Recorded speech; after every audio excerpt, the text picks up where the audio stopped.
नमस्कार सभी पेंशन धारकों का स्वागत करते हैं एक बार फिर से। दोस्तों इस वक्त की पेंशन धारकों के लिए बहुत बड़ी और इम्पॉर्टेंट अपडेट आ चुकी है।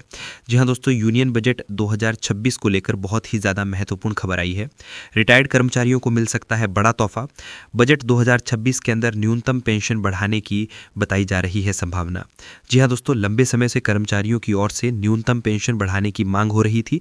अब जाकर संकेत मिले हैं कि इस बार बजट में इसे बढ़ाने का ऐलान जो है आप सभी के लिए किया जाएगा। बजट 2026 के अंदर न्यूनतम पेंशन जो है आप सभी के लिए बढ़ने वाली है। तो कितनी पेंशन बढ़ेगी, कितना कर्मचारियों और पेंशन धारकों को यहां से लाभ होगा, इसके बारे में आज इस वीडियो के अंदर बात की जाएगी। साथ ही यहां पर हम बात करने वाले हैं देश भर में ईपीएफओ पेंशन को लेकर चर्चा हो गई है तेज, जो नए नियम और 5 बड़ी खबरें आ चुकी हैं। जी हाँ दोस्तों, तो ईपीएफओ की पेंशन को लेकर नए नियम कौन कौन से लागू हुए हैं और कौन सी बड़ी खबरें जो है ईपीएफओ पेंशन को लेकर निकल कर आ चुकी हैं, इसके बारे में आज इस वीडियो के अंदर बात करेंगे। साथ ही आपको बात बताएंगे विधवा, बुजुर्ग और दिव्यांगों के लिए खुशखबरी, पेंशन राशि में बड़ी बढ़ोतरी बताई जा रही है। पेंशन अपडेट आ चुका है और ये जो आपको बढ़ोतरी का लाभ है वो कब से मिलना शुरू हो जाएगा और ये बढ़ोतरी कितनी होने वाली है, इसके बारे में भी दोस्तों संपूर्ण जानकारी जो है आज की इस वीडियो के अंदर आप सभी को दी जाएगी। इसलिए आपसे निवेदन करते हैं कि दोस्तों आज की इस वीडियो को आप शुरुआत से लगाकर लास्ट तक, एंड तक पूरा जरूर देखिएगा। साथ ही चैनल पर नए हैं तो चैनल को सब्सक्राइब कर दीजिएगा और वीडियो को लाइक करके अपने पेंशन धारक मित्र दोस्तों में शेयर भी कर दीजिएगा। तो चलिए सबसे पहले अपडेट की ओर चलते हैं, बात करते हैं रिटायर्ड कर्मचारियों को यहां पर जो है बड़ा तोहफा मिल सकता है। यूनियन बजट 2026 को लेकर अपडेट आया है। बजट 2026 के अंदर न्यूनतम पेंशन जो है वो बढ़ाने की संभावना जताई जा रही है। तो रिटायर्ड कर्मचारियों के लिए यहां पर जो है बजट 2026 को लेकर बड़ी खबर सामने आ रही है कि लंबे समय से कर्मचारियों की ओर से जो न्यूनतम पेंशन बढ़ाने की मांग की जा रही थी, तो अब संकेत मिल रहे हैं कि इस बार बजट में इसे बढ़ाने का ऐलान जो है वो किया जा सकता है। तो चलिए पूरी खबर की विस्तार से बात करते हैं। महंगाई के इस दौर में रिटायर्ड कर्मचारियों की सबसे बड़ी चिंता पेंशन है। सालों तक सेवा देने के बाद मिलने वाली रकम अगर रोजमर्रा के खर्चे भी पूरे नहीं कर पाए तो बुजुर्गों की मुश्किलें और ज्यादा बढ़ती है। ऐसे में यूनियन बजट 2026 से पहले एक बड़ी राहत की उम्मीद जगी है। लंबे समय से लंबित पड़ी न्यूनतम पेंशन बढ़ाने पर अब सरकार गंभीरता से विचार कर रही है। सूत्रों के मुताबिक बजट में और उसके तुरंत बाद कर्मचारी भविष्य निधि संगठन से जुड़े पेंशन धारकों के लिए बड़ा ऐलान जो है हो सकता है। फिलहाल ईपीएफओ के तहत आने वाले कर्मचारियों को न्यूनतम 1000 रुपये प्रति माह की पेंशन मिलती है। हैरानी की बात यह है कि बीते 11 वर्षों में इस राशि में कोई बदलाव नहीं किया गया है। इस दौरान महंगाई कई गुना बढ़ी है। कर्मचारी संगठनों का साफ कहना है कि मौजूद समय में 1000 रुपये की पेंशन किसी भी तरीके से व्यवहार यहां पर नहीं लग रही है। इस बीच कर्मचारी संगठनों की भी मांग निकल कर आई। इस मुद्दे को लेकर 6 जनवरी को भारतीय मजदूर संघ यानी कि बीएमएस के प्रतिनिधि मंडल ने केंद्रीय श्रम एवं रोजगार मंत्री जी से मुलाकात भी की थी।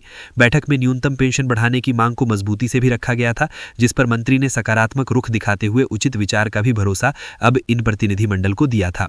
इसके अलावा अन्य कर्मचारी संगठनों में भी न्यूनतम पेंशन बढ़ाने को लेकर बातें कही। उन्होंने 7000 से 10,000 रुपये प्रति माह करने की मांग जो थी अपनी, उसे कई बार दोहराया। इसी बीच सुप्रीम कोर्ट में भी ये मामला गया। मामला सिर्फ सरकार तक ही सीमित नहीं रहा। न्यूनतम पेंशन से जुड़ा मुद्दा इस समय सर्वोच्च न्यायालय में भी विचाराधीन लग रहा है। ऐसे में संकेत मिल रहे हैं कि अगर सरकार जल्द ही इस दिशा में कोई ठोस फैसला जो है वो ले सकती है। जानकारों का मानना है कि बजट 2026 इस मामले में टर्निंग पॉइंट जो है आप सभी के लिए साबित हो सकता है। इस बीच ईपीएफओ की नई पहल भी जो है आप सभी के लिए नजर आ रही है। यहां पर कर्मचारी भविष्य निधि संगठन अपनी सेवाओं को और आसान बनाने की तैयारी के अंदर भी जुट चुका है। संगठन जो है वो सुविधा सहायक तैनात करने की भी योजना आप सभी के लिए बना रहा है, ताकि सदस्यों को pension, PF claim, account linking और अन्य प्रक्रियाओं में जो है वो यहां से मदद मिल सके। ये सहायक एक तय शुल्क पर सदस्यों को यहां पर जो है सेवाएं देंगे, जिससे बुजुर्ग पेंशन धारकों को दफ्तर के चक्कर नहीं काटने पड़ेंगे। ये ईपीएफओ नई सुविधा लागू करने के लिए जा रहा है। तो बजट 2026 में कहीं ना कहीं आपकी पेंशन बढ़ोतरी हो सकती है, या बजट के तुरंत बाद सेंट्रल बोर्ड ऑफ ट्रस्टीज की बैठक के अंदर भी आप सभी के लिए फैसला लिया जा सकता है।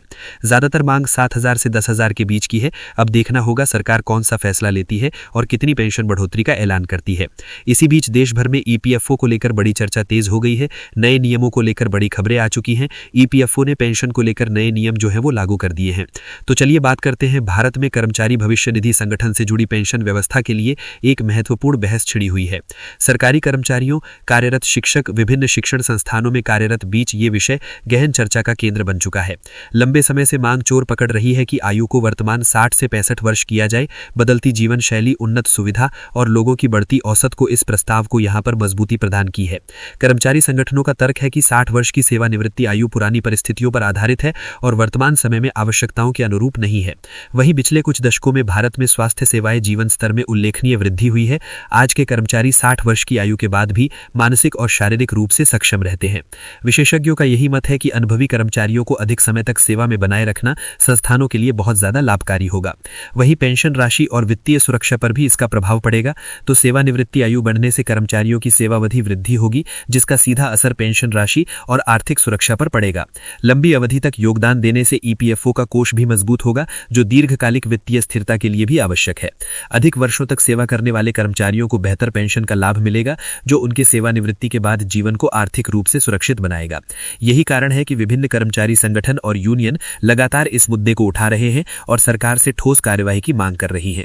पेंशन बढ़ी हुई राशि सेवानिवृत्त कर्मचारियों को गरिमापूर्ण जीवन जीने में भी सहायक यहां पर सिद्ध होने वाली है। अब दोस्तों, यहां पर लंबे समय तक सेवा देने वाले कर्मचारियों पर सरकारी खजाने पर वित्तीय दबाव निश्चित रूप से बढ़ेगा। वेतन भत्ते, सेवानिवृत्ति लाभों का अधिक समय तक यहां पर भुगतान करना होगा, जो सरकारी व्यय को भी अधिक यहां पर प्रभावी करेगा। वहीं नियमों की समीक्षा की जा रही है। राज्य सरकारों की भूमिकाओं को यहां पर टटोला जा रहा है, जिसमें बात करें तो केंद्र सरकार ने न्यायालय को सूचित किया है कि संबंधित नियमों और विनियमों की व्यापक समीक्षा की जा रही है। इस प्रक्रिया में शिक्षा मंत्रालय, विश्वविद्यालय प्रशासन और कानूनी विशेषज्ञों की राय शामिल की गई है। सेवानिवृत्ति आयु में परिवर्तन केवल केंद्र सरकार के निर्णय में संभव नहीं है, इसमें राज्य सरकारों की सहमति भी अनिवार्य है। कुछ राज्य, विशेष रूप से पंजाब सरकार की ओर से इस वक्त की गई असहमति से इस मामले में और भी ज्यादा इसको जटिल बना दिया है। संघीय ढांचे में ऐसे निर्णय राज्यों की सहमति आवश्यक है, क्योंकि राज्य सरकारों के कर्मचारियों पर भी इसका सीधा असर पड़ेगा, लेकिन इसके लिए अभी भी टाल मटोल किया जा रहा है। वहीं दोस्तों, विधवा, बुजुर्ग और दिव्यांगों के लिए खुशखबरी निकलकर सामने आ चुकी है। पेंशन राशि में बड़ी बढ़ोतरी बताई जा रही है। पेंशन को लेकर बड़ा अपडेट निकल कर आ चुका है। जानिए कब से मिलेगा आप सभी को इसका फायदा। तो आपको कैसे और कब से फायदा मिलेगा, चलिए उसके बारे में बात करते हैं। तो देश में बढ़ती महंगाई और आर्थिक असमानताओं को देखते हुए सरकार ने समाज के कमजोर वर्गों के लिए बड़ा और राहत भरा फैसला लिया है। जी हां दोस्तों, इस अपडेट के तहत विधवा महिलाएं, वरिष्ठ नागरिक और दिव्यांग व्यक्तियों को मिलने वाली पेंशन में उल्लेखनीय बढ़ोतरी की गई है। ये निर्णय उन लोगों के लिए खासतौर पर फायदेमंद है जिनके पास आय का कोई स्थायी साधन नहीं है और वे पूरी तरीके से पेंशन पर निर्भर हैं। आज के समय में दवाई, राशन, इलाज, रोजमर्रा की चीजों के दाम लगातार बढ़ते जा रहे हैं। पहले मिलने वाली पेंशन की राशि से बुजुर्ग और विधवा महिलाओं के लिए अपना गुजारा करना बेहद मुश्किल हो गया था। अब नई बढ़ी हुई औसत से वो अपनी दवाइयों और इलाज को खर्चा जो है उठा सकेंगे, रोजमर्रा की जरूरतें आसानी से पूरी कर सकेंगे, दूसरों पर निर्भर नहीं रहे बिना सम्मानजनक वो जीवन जी सकेंगे। दिव्यांग व्यक्तियों की जरूरतें जो है सामान्य लोगों से अलग होती हैं। उन्हें नियमित इलाज, फिजियोथेरेपी, सहायक उपकरण और कई बार देखभाल करने वाले व्यक्ति की भी जरूरत पड़ती है। और इसी को ध्यान में रखते हुए सरकार ने दिव्यांग व्यक्तियों को सबसे अधिक यहां पर पेंशन बढ़ाया। 10,000 रुपए तक की पेंशन राशि मिलने की दिव्यांग व्यक्तियों को अपने स्वास्थ्य और जीवन स्तर में वो सुधार सकेंगे, ये भी बात सामने आ रही है। और इस प्रोसेस के तहत विधवा महिला, वरिष्ठ नागरिक और दिव्यांग व्यक्तियों के लिए पेंशन राशि में की गई बढ़ोतरी सामाजिक सुरक्षा की दिशा में भी एक बहुत बड़ा और ऐतिहासिक कदम है। ये फैसला सरकार की संवेदनशीलता और जन कल्याण के प्रति यहां पर जो प्रतिबद्धता सरकार की है, उसे दर्शाने का भी काम करता है।